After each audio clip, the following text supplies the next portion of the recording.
In this video, we are going to discuss the small signal models of the MOSFET, or basically how the small signal or the AC signal or the signal that you want to amplify will see the transistor.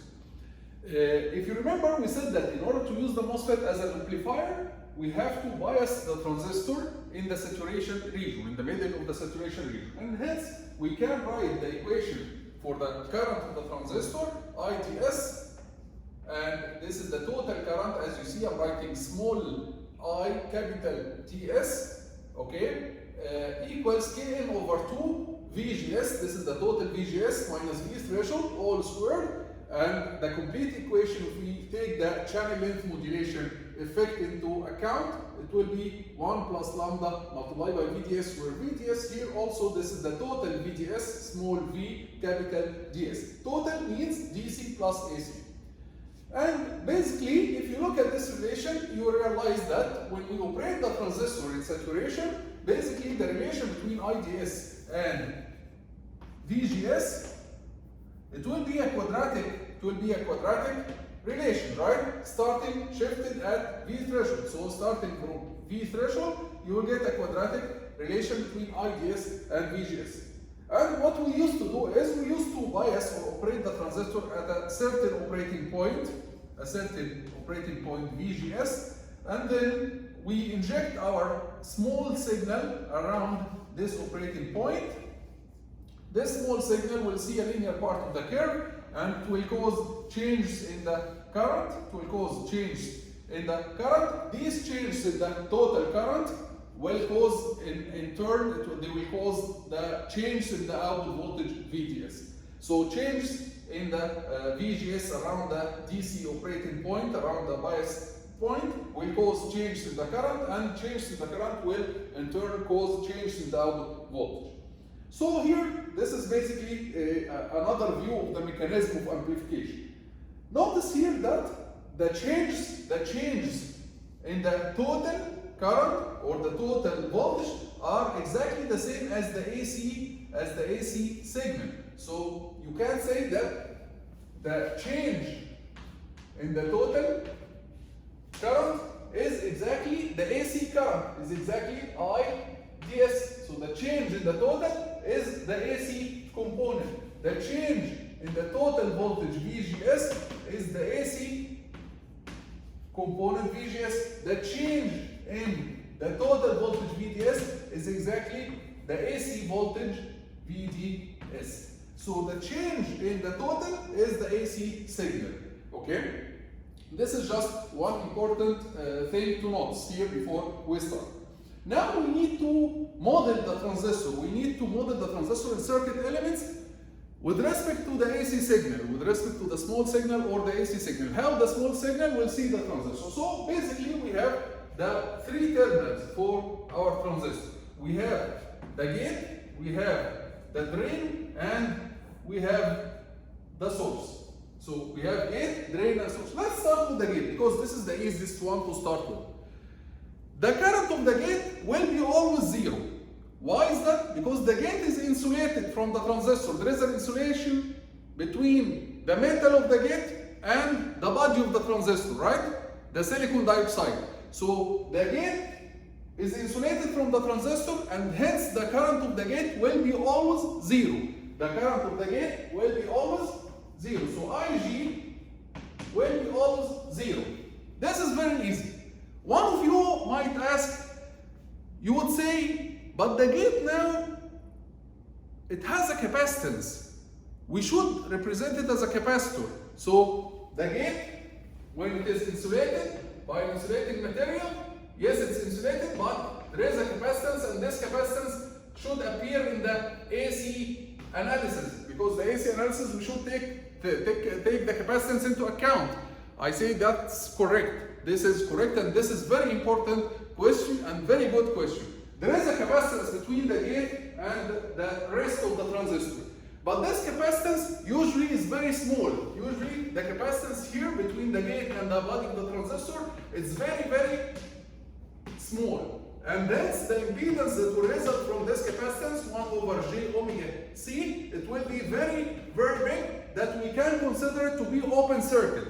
So the impedance that will result from this capacitance will be very huge, that we can simplify it to be open circuit in order to simplify our analysis. But later, you might take, in the more advanced courses, you might take the effect of these capacitance into account. But for our course here, we are going to consider this capacitance of the gate to be very huge, and hence we will consider it to be open circuit, and the gate will be insulated from the whole transistor, and the current of the gate will be 0. So now we finished the gate terminal. The current of the gate will be 0. Of course, the voltage here for the AC signal, it will be VGS, small, everything small, because I'm talking about the small signal model, and the voltage here will be VGS, all small, okay? Now let's move to the other two terminals, between the drain and source. Between the drain and source, there will be a current, IDS, right? This current IDS, it has this equation. It depends on VGS and it depends on VDS. How can we represent this current with respect to the AC signal, with respect to the small signal between the drain and source? How can we represent it in circuit elements? This is the question now. So look at this equation. From this equation, we can say that any change in the total current, the change in the total current, IDS, can be written as the partial differentiation of the total current with respect to VGS, total VGS, multiplied by the change in VGS, plus the partial differentiation of the total current with respect to VDS, multiplied by the change in VDS. Do you agree with me that any change in the total current, because the total current depends on VGS and depends on VDS, right? So any change in the total current, it will result either from a change in VGS or a change in VDS. What's the relation? It's the partial differentiation. The partial differentiation of the total current with respect to VGS multiplied by the change in VGS plus the partial differentiation of the total current with respect to VDS multiplied by the change in VDS. The change in the total current, we said that the change in the total current is the AC current. So this can be written as the AC current, the AC signal of the current, equals the differentiation, the slope of IDS with respect to VGS. So we are going to say that the change in the current equals the slope of the relation between IDS and VGS multiplied by the change in VGS. The slope. At which point we are taking the slope? We take the slope here at that operating point, right? At the DC operating point or the bias point. So we take the slope at that DC operating point. That's why we have to say we are getting or we are calculating the slope at the DC operating point, or simply we say the Q at the Q point. Same here. Where do we take the slope between IDS and VDS? Again at the Q point. Okay? So IDS, the change in the total current, is that small signal or the AC current. Here, this is the slope between IDS and VGS at the operating point. We are going to call this slope, we are going to call it GM, the transconductance, multiplied by, so this is GM, multiplied by the change in the total voltage VGS. The change in the total voltage VGS is the AC voltage VGS, the AC signal VGS, plus here the differentiation between IDS and VDS at the Q point, we are going to call it something, multiplied by the change in the total VDS, and the change in the total VDS is the AC signal VDS. What about this? We are going to call this 1 over RO, 1 over a resistance RO. Why is that?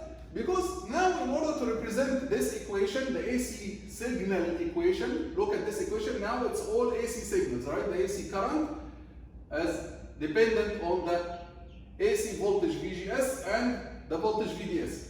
The AC current IDS, it consists of two components. So we can represent it here as two branches.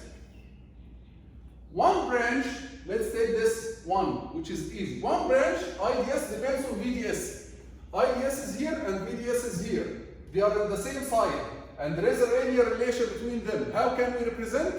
How can we represent this relation between IDS and VDS? They are on the same side. Linear relation means resistor. So that's why I represented this vector as 1 over resistance. So we can represent this relation as a resistance RO. Right?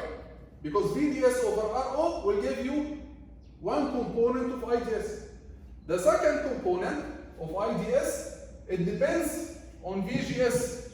It's a constant multiplied by VGS. But the problem is VGS is in one side of the circuit and IDS is in another side of the circuit. So we cannot represent this linear relation using a resistor. Why? Because the current is on one side and the voltage is in another side. So we represent it using a dependent source, GM VGS. And this is, or this model, we call it the pi model. This is what we call the pi model. So the current IDS from this equation consists of two components added together. So we represent it by two branches added together. IDS equals this plus this. One branch will be dependent on VGS, so represented by a dependent current source. The other branch is dependent on VDS and linear relation, so represented by a resistance RO.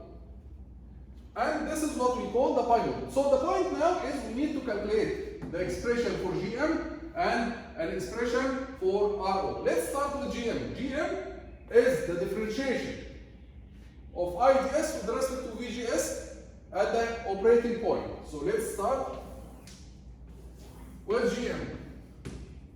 GM is the differentiation of the total current with respect to the total voltage VGS at the Q point. Let's differentiate. If we differentiate this relation with respect to VGS, you will get 2 here, okay? And then this bracket will be without square. So what you will get 2 Kn over 2 VGS minus V threshold multiplied by 1 plus lambda VTS. This is what? This is exactly the same as the, of course we need to calculate this at the operating point, at the Q point. At the Q point, total VGS will be what? Will be the DC VGS minus V threshold multiplied by 1 plus lambda. Total VDS at the Q point is the DC value VDS, right? At the Q point, the total VGS will be the DC value, the total VDS will be the DC value VDS. What is this? What is this? You can write this as 2 divided by VGS minus V threshold, and you multiply by VGS minus V threshold. So you will get VGS minus V threshold squared. So you divide it by VGS minus V threshold and you multiply by VGS minus V threshold. And I will show why now. 1 plus lambda VDS. What is this now? What is this? This amount is exactly the DC current. This is the DC current. This is the current in the DC. So you can write GM as 2 multiplied by the current, the DC current, divided by VGS minus V threshold. So GM, in order to calculate GM, you need to calculate the DC current, you need to calculate the DC value of VGS. So GM will be 2 multiplied by the DC current, divided by VGS, the DC value of VGS minus V threshold. So in order to calculate the AC parameter, GM, you need to solve DC first. Get the value of IDS, get the value of VGS, you substitute in this equation, you calculate GM.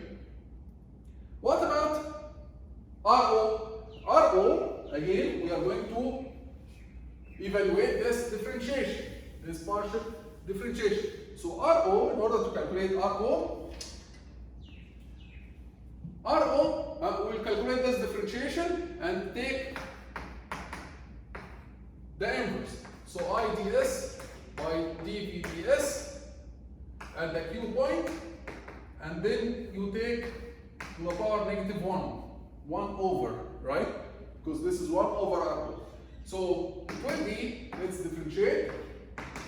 If we differentiate IDS with respect to VDS from this equation, the total current IDS with respect to VDS, you will get lambda multiplied by this bracket. So you will get Kn over 2, Kn over 2, VGS minus V threshold squared multiplied by lambda. At the Q point, you should substitute the Q point. At the Q point, the total VGS will be the DC value of VGS. So this will be Kn over 2, DC value of VGS minus V threshold squared multiplied by lambda. And you take to the power negative 1. And then what you can do is, you can just multiply by 1 plus lambda VDS and you divide over 1 plus lambda VDS.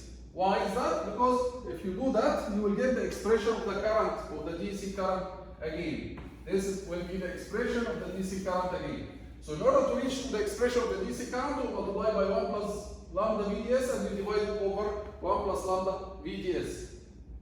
And then this can be written as the current IDS, and if you divide over lambda down, it will be 1 over lambda plus VDS to the power negative 1, which will give you that RO, the exact expression of RO will be 1 over lambda plus VDS over the current IDS. This is the exact expression of RO, 1 over lambda plus VDS over IDS. However, lambda, the channel length modulation factor, usually it's very small, very, very small. Sometimes we consider it to be 0. So it's very small, close to be 0. So if you have lambda very small, 1 over lambda will be very, very large, greater than VDS. So sometimes we approximate this expression by ignoring VDS with respect to 1 over lambda, and we say that this will be 1 over lambda IDS. So this is the expression of RO, and as you see, in order to calculate RO, you need to calculate the DC value of the current IDS, and then you take 1 over lambda IDS. Of course, if the channel length modulation effect is ignored, then RO will be infinity, and you can ignore such resistance here. It will be open circuit, and you have only a dependent source here. Okay, so this is basically the pi model. There is another model called the T model that we'll talk about in the next video, inshallah.